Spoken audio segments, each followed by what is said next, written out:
Good morning mga kamaster. Time check tayo, alas 10 na ng umaga dito sa Saudi Arabia. So sa video ito ay ipapakita ko sa inyo kung ano yung pagkakaiba ng neutral at grounding. Kasi maraming mga kababayan natin na nalilito about dito sa ating neutral at grounding. Yung iba, ang sabi nila, ang neutral at grounding ay magkapareho. So, based with my analysis, ang neutral at grounding ay magkaiba po. Kung baga po sa tao, ay hindi po magkadugo yung neutral at grounding. Bali, magkamag-anak lang po sila. So, let's go mga kamaster, para may pakita ko na sa inyo in actual. So, eto mga kamaster, may sample tayong transformer dito. Ito ay auxiliary transformer. Ito yung kanyang input voltage, 3 wire. So, as you can see, itong line 1, line 2, line 3 ay nakakonect doon sa ating medium voltage power switchgear sa loob. So, as you can see, ang ating neutral dito ay wala pa. Kasi ito yung kanyang input ng ating transformer. Ito ay 13.8 kV. So, pagdating dito sa kanyang output, ito yung kanyang output ng ating transformer. As you can see, may NUBW. Yan po yung ating line 1, line 2, line 3 neutral na tinatawag natin. So, sa ating output ng ating transformer, dito natin makikita yung ating neutral.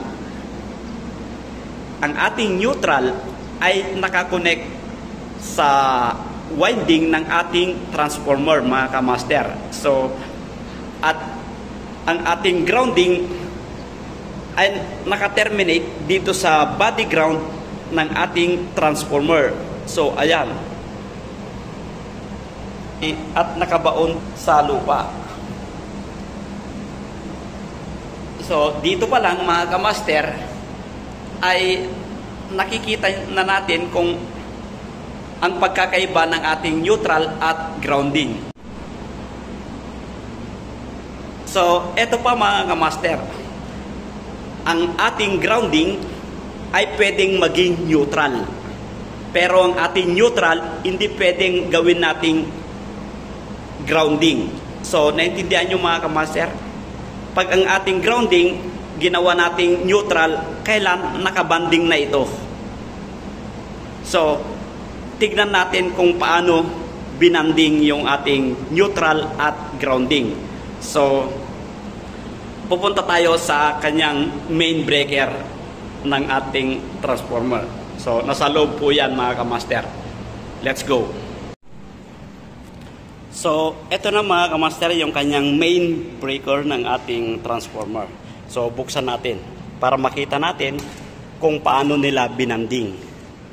So, ito mga kamaster. As you can see, dito na sila nagbanding. So, ayan mga kamaster. Nakabanding na yung ating neutral at ground. As you can see mga kamaster. Reminders lang mga kamaster, hindi po pwede tayong magbanding sa kanyang sub breaker. Delikado po yun. So, ayan mga kamaster. Ito yung ating meter. So, susukatin na natin ngayon yung line to neutral.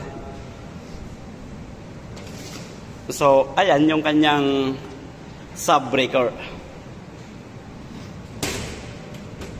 Doon tayo magsukat sa kabila. So, ito mga kamaster, yung sub-breaker pa ng ating transformer ng ating breaker pala. So ayan. So tingnan nyo mga kamaster, as you can see, itong ating ground ay naka-terminate sa ating body, sa ating plate. Pero yung ating neutral, as you can see, hindi po. Ayan pa lang, ayan pa yung pagkakaiba, di ba? So sukatin natin ang ating line to line. Ang ating line to line, ayan, terminal. Ang ating line to line ay 391.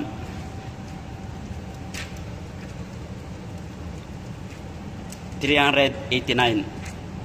So halos pareho lang. So sa ating line to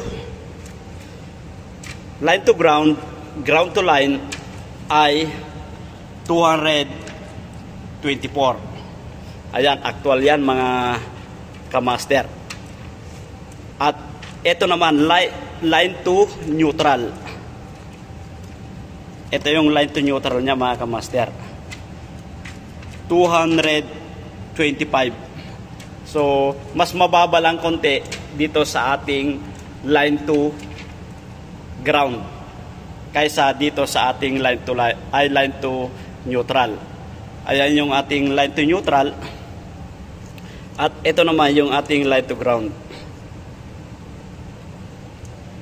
224. So pag ground to neutral, ayan, ground to neutral, wala pong voltahe mga kamaster. So yun lang mga kamaster, sana nagkaroon kayo ng idea dito sa aking video. Kung bago lang kayo sa aking channel, paki-subscribe na lang at hit the bell button para ma-update po kayo sa aking mga susunod pang gagawing video. So yun lang mga kamaster, and have a good day.